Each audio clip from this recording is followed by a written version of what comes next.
同学们好，欢迎来到我的 HSK 以及汉语课堂。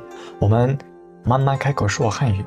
Assalomu alaykum hammaga. Bugun sizlar bilan HSK birinchi darajasining 14-mavzusi bilan tanishib chiqamiz. Demak, boshladik. Ta mayli bu shao yifu. U anchagina kiyimlar sotib oldi degan ma'nodagi sarlavha, ya'ni mavzu. Demak, bugun biz bu shao mana shu grammatik strukturani yoki l grammatik strukturani o'rganamiz. Misol uchun, 我去商店了. Demak, men do'konga bordim. 他去学开车了. U mashina haydashni o'rganishga bordi. Ta买什么了? U nima sotib oldi degan ma'noda, yana l biror bir ish harakat allaqachon tugaganligini bildiradi. Misol uchun subject plus predicate and l, ya'ni 助语加谓语加了, ya'ni 动作已经完成.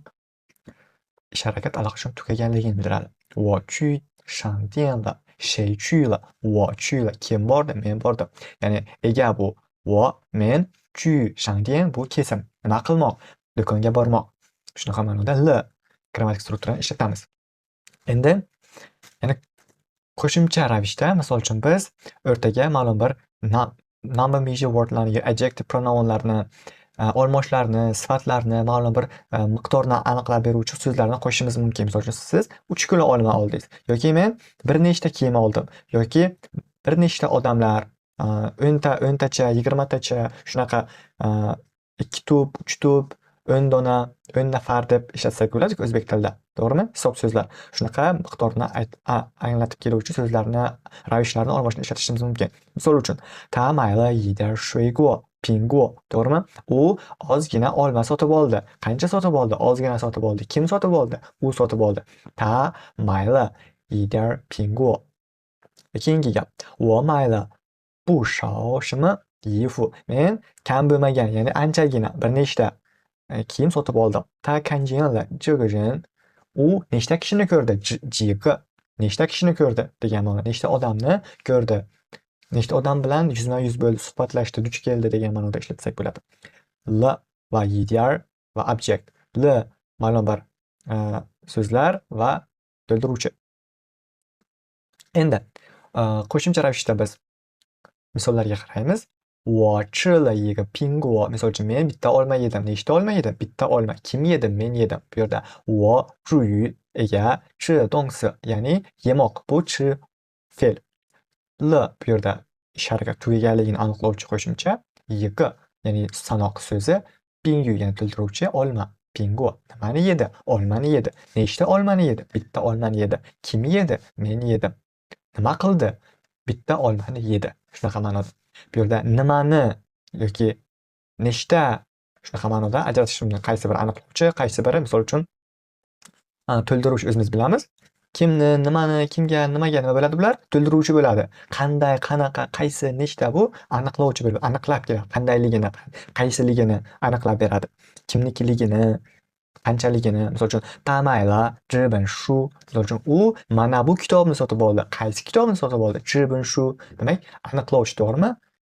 Nimani sotib oldi? Kitobni sotib oldi. Shu bu to'ldiruvchi. Ana shu narsaga alohida e'tibor beramiz. Yoki 我喝了一杯热咖啡. Men bitta issiq stakan, bir stakan issiq kafe ichdim, kofe ichdim. Kim ichdi? Men ichdim.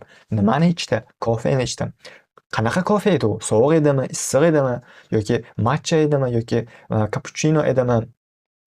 O'sha narsaga qarab biz aniqlab to'ldirib kelamiz. 我喝了一杯热咖啡. Alohida biz harakat qilamiz tahlil qilishga. Shunda yaxshiroq o'rganamiz grammatik strukturani. Keyingisi l, ya'ni bu ish harakat tugaganligini bildiradi. Agar tugamasa-chi, unda nima qilamiz? Misol uchun ko'ramiz. 他没去商店. Bu yerda l kerak emas. Mayli gapda l ishlatilmaydi. Bormagan-ku. Nima kerak bu yerda? L. Borgan bo'lsa qo'yamiz. Bormagan bo'lsa olib tashlaymiz l-ni. U bormadi. U bordi. Misol uchun bizda o'zgaradi ozgina ma qo'shimchasi, ya'ni inkor gapni hosil qiluvchi qo'shimcha qo'shiladigan xitoy tilida bunaqa masala chiqib ketadi. 他没去商店, 商店, 他没去商店, 他没有去商店. 我没去吃饭, 我没有卖, 我没卖. yoki 我没看见张先生. yoki men Mr. Jangni janob Jangni ko'rmadim degan ma'noda. Yoki ko'rdim qanaqa bo'ladi? 我看见张先生了 yoki 我看见了张先生 ikkalasi ham to'g'ri. Mayli yana inkor gapda l qo'shimchasi ishlatilmaydi. Keyingisi dara gapda 我 ega dongsi fe'l l to'ldiruvchi aniqlovchi. To'g'rimi? Misol uchun. Inkor gapdachi may fe'l to'ldiruvchi. Aniq nima ketish kerak? 必须去掉了 l ni olib tashlash kerak inkor gapda. Ko'rib chiqamiz. 我吃了一个苹果 men bitta olma yedim. To'g'rimi? Bu ish harakat bajarildi. Yedimmi oshqozonimda hozir. Agar biz yemadim bo'lsa qanaqa bo'ladi? 我没吃苹果 men ovqat o'sha olmani yemadim. 我没吃苹果 bo'lmaydi. Ya'ni siz o'ylashingiz mumkin, men ish harakat bajarmadim. Lekin o'tgan zamonda sodir bo'lgan l qo'yishim kerak. Yo'q, unaqa emas. Buni to'g'ri qabul qilish kerak bo'ldi. Chunki bu xitoyliklar odati shunaqa aytadi. 我去学开车了 men mashina haydashni o'rganishga bordim. Yoki men bormadim qanaqa bo'ladi? 我没去学开车 men mashina haydashga bormadim. Bugun uyda dam oldim. Bugun yakshanba deb aytishingiz mumkin, to'g'ri? Shunda l, may qo'shimchalarni qo'yamiz. Demak, keyingisi keyin so'zini qanday ishlatamiz? Nimadirdan keyin, 10 minutdan keyin, chorshanbadan keyin, bir haftadan keyin yoki bir yildan keyin. Misol uchun, 5点后 soat 5 dan keyin, 40分钟后 40 minutdan, 40 daqiqadan keyin, 星期三后 chorshanbadan keyin, 你几点去公司的工作 Sen qachon kompaniyaga borib, misol uchun ishlaysan, nechida ketasan ishga?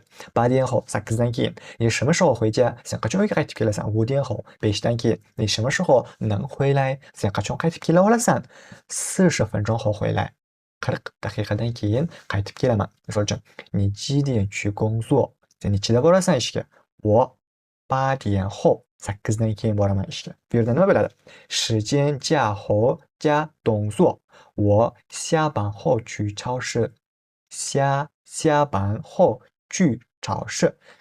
Men ishdan keyin, ya'ni ishim tugaganidan keyin supermarketga boraman. Qachon boraman? Ish tugaganidan keyin.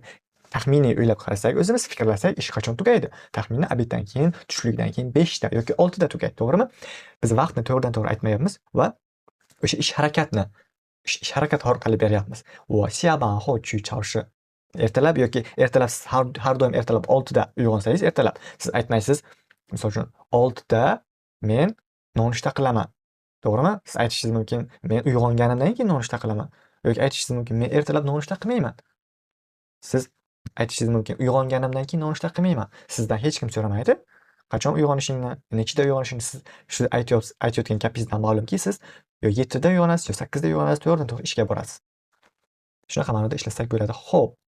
Oldingi safar biz chienni o'tdik, to'g'rimi? Chien, ya'ni oldin degan ma'noda. 5 dan oldin. Bugun xo'p, ya'ni keyin, 5 dan keyin ma'nosida. A yuklamasi nima? Qanday ishlatish kerak uni? Asosan A yuklamasi sizga ozgina kayfiyat ma'nosida beradi, kayfiyat. 是吗? 你好呀, 这么好呀, 快吃呀. Xuddi qanaqa ma'noda tushuntirsak. Sizni biror bir kayfiyat beradi aytayotgan gapingizga. Kayfiyatingizni bildirasiz o'zingizni. Misol uchun, 快来呀, 好吃呀, 快走啊. Misol uchun, 好啊, 看呐, 难呐, 真难呐. Judayam qiyin, judayam ko'r, misol uchun, judayam chiroyli degan ma'noda ishlatishingiz mumkin. Mana bu yerda qanaqa uslubda yozilishi, qanaqa holatda o'qilishi yozilgan, asosan juda ham muhim grammatik struktura emas, lekin biz bilsak hech qisi yo'q. Hech narsani zarar qilmaymiz. Bu yerda A yuklamasi va misollar. Misol uchun, 你是王小姐吗? 是啊. Siz Van xonimisiz? Aha, shunday, to'g'ri. Aha, o'zimizda aha bo'lishi mumkin. Aha, shunday. Biror ishingiz bormi deb ma'noda so'rashdim. Yoki keyingisi, 你想去吃中国菜吗? Siz Xitoy taomini yeyishga bormoqchimisiz? 好啊, borasanmi degan ma'noda borasanmi? 你想去吃中国菜吗? Sen Xitoy ovqatini yeyishga borasanmi? 我们一起去. Bizga birga boramiz. 好啊，这么好，我本来打算去吃中国菜，但是没时间，谢谢你. Oldinman borish xohlaganman, lekin imkoni bo'lmagan. Judayam bu imkondan foydalanib, albatta boraman, imkoniyatdan foydalanib deb aytishingiz mumkin. Yoki uchinchi gap. 婉焕的衣服太漂亮了. Qarang, 太了 grammatik struktura ishlatildi. 是啊，他买了不少衣服. Van Fanning ko'ylaklari, kiyimlari judayam chiroyli. Shunday. anchagina kiyim sotib olganda har kuni har xil kiyib keladi degan ma'noda. Aha, shunday asli so'rama degan ma'noda o'zbek tilida kinoyali bir ohang beradigan, kayfiyat beradigan shunaqa o'zimizda ham ohang yuklamalar bor, xuddi o'shanga o'xshaydi. Chuan, chuan bu, ya'ni dou, hamma, barcha degan ma'noda, boz, all degan ma'nolarda keladi. Misol uchun, 我们都是中国人, bizning hammamiz Xitoylik. 他们都喜欢喝茶, ularning hammasi yoqtiradi nima qilishni? Choy ichishni. 这些都是王芳的东西, 王芳的衣服, mana bularning hammasi kimniki? Wang Fangning narsalari, Wang Fangning kiyimlari degan ma'noda hammasi. Ya'ni egadan keyin nima? Dou. Keyin yana boshqa objective to'ldiruvchi aniqlovchilar keladi. Misol uchun, 强调我们这个群体里每一个人都是中国人. Misol uchun, har bitta inson xitoylikni aytish uchun, urg'u berish uchun douni ishlatamiz. Misol uchun, 我们都是o'zbek人. Bizning hammamiz o'zbekistonlik, birorta istisno holat yo'qki, chet ellik bo'lgan. Yoki keyingisi, 强调他们每个人都喜欢喝茶. Misol uchun, bizning oilamizda hamma choy ichishni yaxshi ko'radi. Birorta katta yoki kichik yo'qki, choyni yoqtirmagan. Misol uchun, kofe ichishni yoqtiradigan. Yoki uchinchisi, 强调所有这些东西都属于王放. Shunaqangi urg'u beradiki, mana bu yerdagi hamma narsalar kimga tegishliligiga, Wang Fangga tegishliligiga. Misol uchun, biror kishi so'rashi mumkin, bu yerdagi narsalar kimniki? 这些都是 Sherzod 的东西. Misol uchun, Hovli的东西. Mana bu yerdagi hamma narsa Sherzodniki, birortasi yo'qki, boshqa kishiniki bo'lgan degan ma'noda ishlatsak bo'ladi. Keyingisi, bu yerda uch bo'g'inli so'zlar va 3-ton bilan boshlanadigan iyerogliflarni ko'rib, audiosini eshitamiz va harakat qilamiz talaffuz qilishga. Demak, audioni eshitishni boshladik. 三音节词语的声调搭配，三声音节开头。 Tone collocation in trisyllabic words. 3. Words starting with a third tone syllable. 洗衣机，普通人，总经理，火车票，史学家，警察局，美男子，美容院，表演家，小演员，米老鼠，演唱会，打字机，跑步鞋，美术馆，打电话。 Audioni eshitdik, o'zimiz harakat qilamiz chiroyli tarzda talaffuz qilishga. Endi iyerogliflar qanday kelib chiqqan? Misol uchun, kay, ya'ni ochmoq so'zi bilamiz. Eshigi ochayotganda oldingi xitoyliklarning eshigi xuddi o'zimizning, misol uchun, saroylarimizda, Buxoroda, Arkda, misol uchun, Samarqandda, misol uchun, Registon maydonida yana qaysilar bor? Misol uchun, Ulug'bek, boshqa katta-katta inshootlarda qanaqa tarzda ochilgan eshik ikki qo'ldan ushlab, orqaga yoki oldinga tortilgan, to'g'rimi? Kay, bu yerda ham xuddi shunaqa. Ya'ni ochmoq so'zi ikki qo'l bor, ikkita qo'l, mana bu yerda ikkita qo'l bor va eshikni ochishi. Tepada eshik, pastda ikkita qo'l. O'sha qo'l orqali ochmoq. Ya'ni kay yoki kayxua, ya'ni gulni ochilishi, gullashi degan ma'noda ishlatilishi mumkin. Kayning juda ko'p ma'nolari bor. Kaychi haydamoq, mashina haydamoq, kayxua gul ochilmoq, kayshi boshlamoq degan ma'nolari juda ko'p. Bu yozish uslubi va oldingidan hozirgi holatda qanaqa shaklda yetib kelganligi. Ikkinchisi chi, ya'ni mashina. Oldingi paytda nimalarga ishlatilgan? G'ildiragi bo'lgan vositalarga nisbatan ishlatilgan. Hozirgi kunda, misol uchun, cho'zuvchi, taksi, xo'chi, train, ya'ni poyezd degan ma'noda ishlatish mumkin. Misol uchun, oldin o'zimizda bilamiz, ot arava, ya'ni aravada ikkita g'ildirak bo'lgan katta-katta, misol uchun, o'tgan kunlar, misol uchun, Baxtlidan chayonda ko'radigan bo'lsak, misol uchun, kumush qayerdan? Marg'ilondan qayerga? Toshkentga nimada kelgan? Ot aravada kelgan. Ot aravada tasvirlangan ikki oyoqli katta arava. Xuddi shunaqa tarzda e'tibor bersak. Va tepada misol uchun bayrog'i bo'lishi mumkin. Va hozirgi kunda qanaqa holatda kelishi va hozirgi shakli qanday va yozilish uslubi. Shunga alohida e'tibor berib, harakat qilamiz o'zimiz chiroyli yozishga. Demak, bu yerda ham huey bor. Huey ya'ni aylanib, ya'ni flow, ya'ni bilamiz, suvni aylanib oqishi bor-ku, xuddi o'shanaqa shaklda oldingi ma'nosi anglatgan va aylanib yana qaytib keladi, to'g'rimi? Aylanib qaytib keladi. Va hozirgi holati shunaqa holat, ya'ni qaytmoq, qaytib kelmoq degan ma'noda. Endi iyeroglif radikallar, ya'ni kalitlar orqali yozish qanaqa bo'ladi? Misol uchun, birinchisi, oy kaliti bor, to'g'rimi? tana kaliti bor. Inson tanasi bilan bog'liq bo'lgan narsalar uchun biz mana shu shaklni ishlatamiz. Yue pang, shou yue pang. So'ng keyingisi ti shou pang, ya'ni bu urmoq, harakat qilmoq, qo'l kaliti. Fu pang da zhao, so'ng fu kiyimlar uchun, pang bu insonga nisbatan, ya'ni semizlik, to'g'rimi? Shou pang shunaqa har xil sifatlar bor-ku, o'shani pangda, ya'ni semizlikda biz yue, ya'ni shunaqa odam ma'nosini beradigan radikaldan ishlatamiz, foydalanamiz. Ta urmoq, biror kishini urmoq. Nimadan foydalanamiz? Albatta qo'ldan foydalanamiz. O'sha paytda ishlatamiz. Yoki jao qidirmoq, qo'li bilan qidirmoq, qayerga tushib qolishi mumkin. O'shanda qo'l kalitini ishlatib yozamiz. Bu yerda qanaqa yozilishi va radikallarning nomlari ketma-ketligi yozilgan, e'tibor beramiz. Shuni ketma-ketlikda yozib, chiroyli holatga kelishga. Va bu yerda ham shunaqa da va jao alohida e'tibor berib, kamida 2 qatordan yoki 5 martadan, 10 martadan yozamiz. Chiroyli holatga kelgancha. Asosan bu katta harflar bilan yozilgan. Yozishda ozgina chiroyli bo'lmasligi mumkin, lekin hech qisi yo'q. Asosan ketma-ketligiga e'tibor berishimiz kerak va 4 ta katakchani ichiga yozishimiz kerak boshlang'ich darajada. Endi matnni eshitamiz, matnning audiosini o'qiymiz va matnni tarjima qilishga harakat qilamiz. Demak, matnni audiosini eshitishni boshladik. 第14课，他买了不少衣服。 Lesson 14. She has bought quite a few clothes.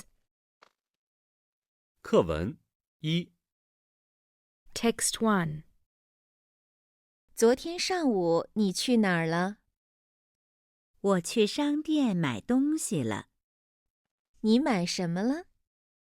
我买了一点儿苹果。 New words. 东西，一点儿，苹果。 Demek audioni eshitdik, tarjima qilamiz. 昨天上午你去哪儿了? Kecha ertalab qayerga bording? 我去商店买东西了. Men do'konga borib narsa sotib oldim. 你买什么了? Nima sotib olding? 我买了一点苹果. Men ozroq olma sotib oldim. Demak, 东西 bu yerda nima? Narsa degan. 一点 biroz, miqdor ma'nosida. 苹果 bu olma degan. Keyingi matn. Keyingi matnning audiosini eshitamiz, harakat qilamiz birga talaffuz qilishga va tarjima qilishga. Demak, audioni eshitishni 课 boshladik. 文二， Text 2. 你看见张先生了吗？看见了，他去学开车了。他什么时候能回来？ 40分钟后回来。 New words. 看见，先生，开，车，回来，分钟，后， Proper noun. 张， Demak, audioni eshitdik, tarjima qilamiz. 你看见张先生了吗? Sen janob Jangni ko'rdingmi? 看见了, ta去学开车了. Ko'rdim, ko'rdim. U mashina haydash uchun o'qishga ketdi. Ta 什么时候能回来? U qachon qaytib kela oladi? 40分钟后回来. 40 minutdan keyin, 40 daqiqadan keyin qaytib keladi. Ya'ni yangi so'zlar. 看见 ko'rmoq, yuzlashmoq, duch kelmoq degan ma'noda. 先生 Mr. janob. 开 ya'ni haydamoq, 开车 mashina haydamoq, 回来 qaytib kelmoq. 分钟 ya'ni daqiqa, 后 keyin. Proper noun ya'ni atoqli ot. Nima bo'ladi? Jang ya'ni mashhur xitoylik familiyalardan bittasi. Keyingisi 3-chi matnni ham o'qiymiz. Audioni eshitib birga harakat qilamiz talaffuz qilishga. Demak, 课 audioni 文 eshitishni boshladik. 3， Text 3. 王芳的衣服太漂亮了。是啊，他买了不少衣服。你买什么了？我没买，这些都是王芳的东西。 New words. 衣服，漂亮，啊，少，不少，这些，都。 Demak, audioni eshitdik. O'zimiz harakat qilamiz tarjima qilishga. Wang Fangni yifu tai piaolang le. Wang Fang的kiyimlari judayam chiroyli. 是啊，他买了不少衣服。Shunday, asti so'rama, u anchagina kiyim sotib oldi. 你买什么呢？你买什么了？Sen nima sotib olding? 我没买，这些都是Wang Fang的东西。Men sotib olmadim, bu ana shu hammasi Wang Fangning narsalari. Demak, yangi so'zlar: 衣服 kiyimlar, 漂亮 chiroyli, bu ohang yuklamasi. Shunday. Asti so'rama degan ohanglarda, vaziyatlarda ishlatamiz. Shao ya'ni kam, bir nechta. Bu shao ya'ni ko'p degani, kam emas ma'nosida. 这些 ya'ni bular degan ma'noda. Do hammasi. Endi savollar bor. Bu yerdagi savollarga o'zimiz javob beramiz. Namunadan ko'ramiz. Misol uchun, 昨天上午他去哪儿了? Kecha ertalab qayerga bordi? 昨天上午他去超市了. Kecha ertalab u supermarketga bordi. 他买什么了? 他买这些一些水果. U ozroq mevalar sotib oldi, meva sotib oldi. 张先生什么时候能回来? Mr. Janob, Jang qachon qaytib keladi?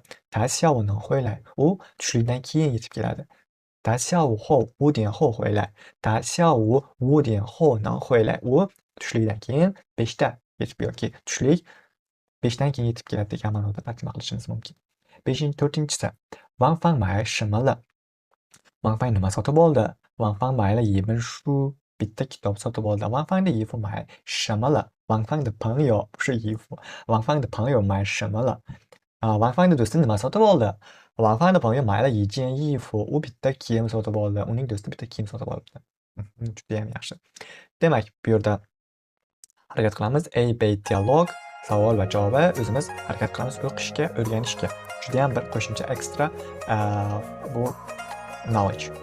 Bu yerda savollar bor. Savollar mana bu yerda so'zlarni o'zgartirib qo'yib o'rniga savollarga javob beramiz. Bu yerda ham savollar, rasm, shunga qarab gaplarni to'ldiramiz. Bugun o'rgangan grammatik qoidalar va lug'atlardan foydalanib. Yorliqlarga qarab, rasmlarga qarab moslashtiramiz bir-biriga. Demak, 苹果 demak nima? Olma. Di. Ch demak A, to'g'rimi? Mashina degan. 衣服 B. 商店 ya'ni qaysi bo'lishi mumkin? 商店 bumi? Albatta 商店 bo'lsa F bo'ladi. Katta market degan mall. 书店 ya'ni E bo'ladi. 英语书 ya'ni mana bu C bo'ladi. O'zimiz hierogliflardan foydalanib harakat qilamiz chiroyli tarzda gaplar tuzishga va kundalik hayotda ishlatishga. 谢谢大家的观看. Sizlar bilan chindan sizga bo'ldi. E'tiboringiz uchun rahmat. 下次见. Bye bye.